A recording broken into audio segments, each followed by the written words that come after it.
네, 안녕하십니까. 에셋플러스 자산운용에서 액티브 ETF 운용을 맡고 있는 피터입니다. 오늘은 저희가 새로운 컨텐츠인 알쓸 BM이라는 컨텐츠로 여러분을 찾아뵙게 되었는데요. 기존에는 저희가 월간 운용 보고 뒤에 간략하게 기업에 대한 소개를 드렸던 컨텐츠였는데, 저희가 이 부분을 좀 따로 떼서 비즈니스 모델에 대해서 좀 더 자세하게 설명을 드릴 수 있도록 컨텐츠를 따로 만들게 되었고요. 저희 제목은 알쓸 BM이어서 알아두면 쓸모있는 비즈니스 모델이라는 컨텐츠입니다. 오늘 그럼 코리아의 내용 첫 번째 시작하도록 하겠습니다. 오늘 코리아에서 준비한 내용은 저희 코리아 플랫폼 액티브 ETF에서도 많이 담고 있는 종목이긴 한데, 삼성 바이오로직스의 비즈니스 모델과 관련된 좀 설명을 드리고자 합니다. 이게 개별 기업에 대한 추천이나 이런 내용이라기보다는 이 기업을 어떻게 플랫폼 기업으로 저희가 해석을 하고 있는지를 좀 설명을 드려보고자 합니다. 에셋플러스가 정의하는 일단 플랫폼 비즈니스 모델 자체가 좀 다른 정의를 가지고 있습니다. 저희가 생각하는 3단계 정도로 구분을 해서 생각을 해보면요, 굉장히 미래 기업 환경은 빠르게 변화하기 때문에 지금까지 과거에는 이 모든 서플라이 체인의 과정들이 하나로 이어져서 일관되게 수직 계열화되는 것이 굉장히 중요했지만, 이 밸류 체인 하나하나가 전문성을 가지고 분절화되는 과정들이 일어나고 있다. 그리고 앞으로도 더 강화될 것이다 라고 생각을 했고요. 그런 부분에서 하나의 부분을 장악하는 비즈니스 모델에 저희는 플랫폼이라고 생각을 했습니다. 플랫폼이라는 개념 자체가 반드시 거쳐가야 되는 정박하는 항구나 이런 뜻이기 때문에, 그런 입장에서 바라본다면 생산부터 소비자에게 이르기까지 한 번은 거쳐가야 되는 서플라이 체인의 한 군데라면 플랫폼의 역할을 할 수 있다 라고 생각을 해서, 저희는 제조에서도 플랫폼의 역할을 할 수 있는 기업들을 좀 바라보고 투자를 하고 있습니다. 이제 그런 관점에서 삼성바이오로직스 비즈니스 모델을 만들어가는 데서 벤치마크가 많이 됐던 이제 TSMC의 예시를 좀 설명을 드리려고 하는데요. TSMC 같은 경우는 그 분절화의 과정을 좀 잘 보여주는 회사 중에 하나입니다. 그래서 반도체 서플라이 체인이 기존에 준비를 하고 설계를 하고 그다음에 생산을 하고 검증을 하는 과정으로 구별이 되어 있는데, 이게 사실은 IDM이라는 독립적인 디바이스 매니팩처러들이 모든 것을 생산하는 형태였기 때문에 하나로 다 일관화되어 있었습니다. 근데 이 하나하나가 전문성이 굉장히 중요해지게 되면서 분절화되게 되었고요. 현재도 IDM의 형태를 띠고 있는 것들이 있지만, 시스템 반도체 쪽은 가장 마지막까지 남아있던 IDM인 인텔조차도 점차 이런 모형으로 넘어가려고 노력을 하고 있는 상황입니다. 물론 이들 안에는 팹리스와 파운드리 비즈니스 모델 두 가지를 다 가져가려고 하는 거고요. 여기서 보시면 팹이라는 게 공장을 얘기하는데, 공장 없이 설계만 하는 회사들을 얘기하고요. 파운드리는 그것을 맡기는 걸 받아서 생산하는 기업들을 얘기합니다. 이러한 비즈니스 모델을 구축한 것이 TSMC고요.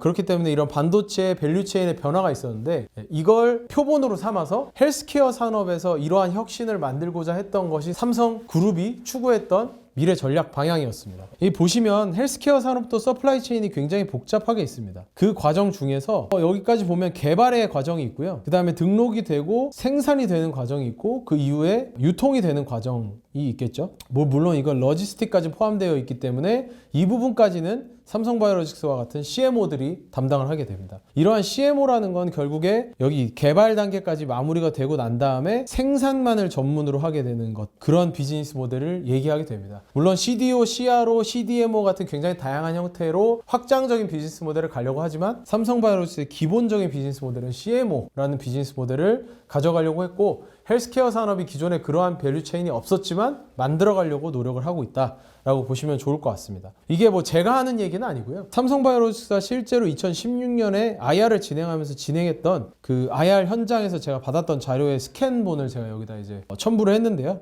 보시면 파운드리 산업과 바이오 CMO 산업에 대해서 비교를 하고 있습니다. 사실 이 당시까지는 CMO 산업에 대해서 규모의 경제나 시설 투자를 강력하게 한다라는 개념이 그렇게 강하지 않았기 때문에 삼성바이오로직스가 좀 새로운 개념을 가져갔다라고 보시면 좋을 것 같고요. 근데 두 산업의 비슷한 점을 보자면 생산 분절화가 일어날 수밖에 없었던 조건들이 좀 있을 것 같습니다. 그래서 첫 번째는 높은 투자 비용입니다. 그러니까 이 공장을 짓기 위해서 혹은 공장의 관리를 위해서 굉장히 높은 투자 비용이 필요한 거고요. 두 번째는 공장을 관리하는 능력이 굉장히 중요합니다. 반도체 공정은 이제 그 모든 그 공정 자체들이 다 진공 상태에서 이루어져야 되고 6개월 동안의 굉장히 긴 과정을 거쳐야 되는 것처럼, 헬스케어 산업에서도 이제 FDA 승인을 받아야 되고, FDA 승인을 받은 CGMP 인증을 받은 공장에서만 생산하는 것들이 약으로 판매를 할 수 있게 됩니다. 그렇기 때문에 이런 공정관리 능력이 굉장히 중요하고요. 또 하나는 이게 어떤 회사의 딱 그 고정된 시설이라면 여유 시기, 그러니까 그 해당하는 제품의 수요가 좀 떨어지는 시기에 가동률을 낮추게 되면 굉장히 영향을 좀 많이 받는 비즈니스 모델입니다. 고정비가 좀 높은 비즈니스 모델이기 때문에 그런 측면에서 여유 시기에도 가동률을 계속 높게 유지할 수 있는 그것이 중요하기 때문에 다양한 수요자들로부터 제품 생산에 대한 주문을 받고 그것을 생산하는 것이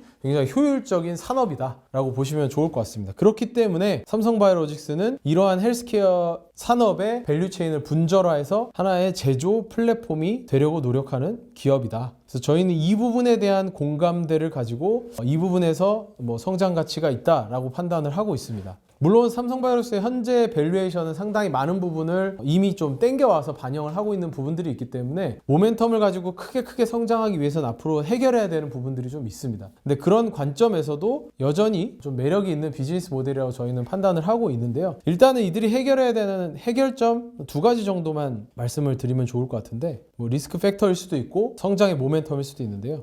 삼성바이오로직스의 그 공정 특징은 배치 하나, 그러니까 이들이 생산하는 공정 자체 하나하나가 굉장히 큰 사이즈입니다. 그래서 이제 다품종 소량 생산 방식이 아니라 소품종 대량 생산 방식이 좀 필요한 거죠. 그걸 통해서 가동률을 극대화하면 그게 결국에 이 기업의 이익의 레버리지를 일으키는 그런 구조로 되어 있습니다. 근데 물론 이제 다품종 소량에도 대응할 수 있도록 발전을 하고 있지만 기본적인 속성이 그렇다라는 거죠. 그럼 소품종 대량을 가기 위해서는 결국에 굉장히 많은 생산물이 필요한 퀀티티가 굉장히 큰 블록버스터 의약품이 나와야 되고요. 그런 블록버스터 의약품은 결국 우리가 주목하고 있는 건 치매 치료제 정도 되는 굉장히 다양한 환자군을 가지고 있고 굉장히 많은 숫자의 환자군을 가지고 있는 바이오 의약품이 승인을 받아서 이들의 가동률이 올라가야 된다는 점이죠. 그래서 블록버스터가 좀 잘 안 나오고 있는 현재 헬스케어 업계인데 이러한 블록버스터가 나오지 않는다면 아무래도 성장의 기간이 좀 더 뒤로 밀릴 수밖에 없다라는 측면에서는 한계점이 있을 수 있는데 또 반대로 이야기하면 이런 부분들이 해결된다면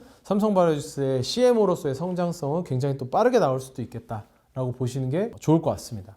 저희가 오늘 설명드린 건 산업적 관점에서 플랫폼의 관점에서 제조업도 어떻게 플랫폼으로 볼 수 있는지 분절화되고 있는 밸류체인들은 없는지 좀 살펴볼 필요가 있어서 저희가 그런 부분들에 좀 집중해서 설명을 드렸고요.